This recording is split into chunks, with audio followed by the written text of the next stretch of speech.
Cyber धोखाधड़ी आज के समय की एक गंभीर समस्या बन गई है। मेहनत की कमाई एक पल में उड़ जाने का डर हर किसी को सताता है, लेकिन अब घबराने की जरूरत नहीं है।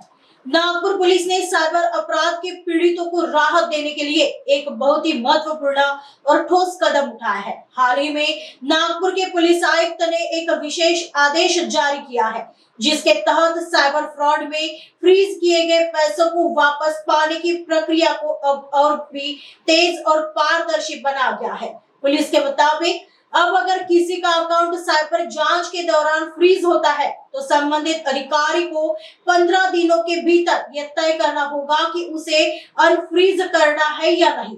डीसीपी रैंक के अधिकारी को जिला शिकायत निवारण अधिकारी नियुक्त किया गया है। अगर जांच अधिकारी समय पर फैसला नहीं लेता तो मामला सीधे डीसीपी के पास जाएगा। अगर 90 दिनों तक फ्रीज या अनफ्रीज पर कोई फैसला नहीं होता तो बैंक के पास खुद उस अकाउंट को अनफ्रीज करने का अधिकार होगा। पुलिस की इस नई गाइडलाइन का मकसद न केवल अपराधियों पर लगाम लगाना है, बल्कि उन निर्दोष लोगों की मदद करना भी है जिनके खाते गलती से या मनी ट्रेल की वजह से फ्रीज हो जाते हैं। नागपुर पुलिस अब बैंकों के साथ मिलकर इस प्रक्रिया को और भी सुगम बना रही है, ताकि आपका पैसा सुरक्षित रहे और सही समय पर आपको वापस मिल सके।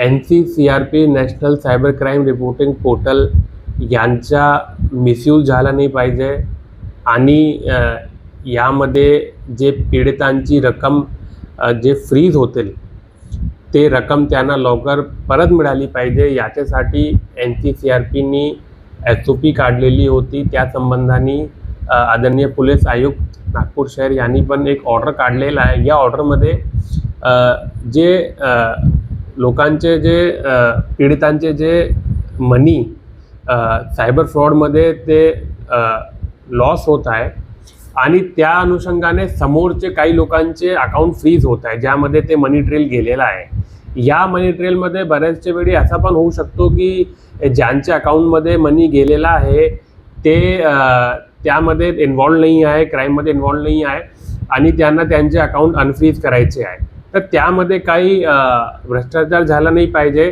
त्यासाठी हे गाईडलाईन काढलेली आहे। यामध्ये असं दिलेलं आहे की एक डीसीपी रँक अधिकारी जिल्हा तक्रार निवारण अधिकारी म्हणून त्यांना नियुक्त केलेला आहे। यामध्ये जर पोलीस स्टेशनमध्ये ते कंप्लेंट आहेत त्याचे जे डीसीपी आहेत ते तक्रार निवारण अधिकारी म्हणून काम करणार आहे। सायबर पोलीस स्टेशनमध्ये जर कंप्लेंट आहे तर डीसीपी सायबर ते काम करणार आहे। यामध्ये जे आयोनी अकाउंट फ्रीज केलेला आहे आणि त्यांच्याकडे अनफ्रीजसाठी जर एक ॲप्लिकेशन आलेला आहे, त्यांनी 15 दिवसामध्ये त्याचा डिसिजन घेतला पाहिजे त्यांना अनफ्रीज करायचं आहे की नाही करायचं आहे। जर त्यांनी डिसिजन घेतला नाही तर ते कंप्लेंट जे जिल्हा तक्रार निवारण अधिकारी आहे डीसीपी रँक ऑफिसर त्यांच्याकडे येईल आणि त्यांनी पण 15 दिवसामध्ये याचे निवारण केलं पाहिजे। जर त्यांनी जे ज्यांचे अकाउंट फ्रीज झाले आहे त्यांच्यासोबत त्यांचा स्टेटमेंट घेतला पाहिजे, एक निष्कर्षावर पोहोचला पाहिजे की अकाउंटला फ्रीज करायचं आहे की नाही करायचं आणि लवकर करायचं आहे। आणि यासोबतच हे पण डिसिजन दिलेलं आहे की जर 90 दिवसामध्ये जर फ्रीज आणि अनफ्रीजचा डिसिजन घेतला नाही तर बँक जे आहे 90 दिवसानंतर स्वतः त्या अकाउंटला अनफ्रीज करू शकतील।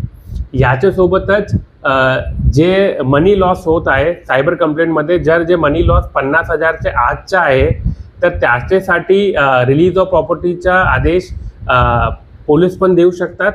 जर 50,000 जास्त प्रॉपर्टी गेलेली आहे तर त्याच्यासाठी कोर्टमध्ये सुपुर्दनामा टाकायला लावणार आहे। जे अगोदरची प्रोसिजर आहे पण नवीन प्रोसिजरमध्ये 50,000 आतचे मनीसाठी पोलीस पण देऊ शकतात। आणि त्यासोबतच जर काही FIR दाखल झालेली आहे त्यामध्ये पोलीस जे आहे ते रिटर्न ऑफ प्रॉपर्टीचा ऑर्डर देऊ शकतात।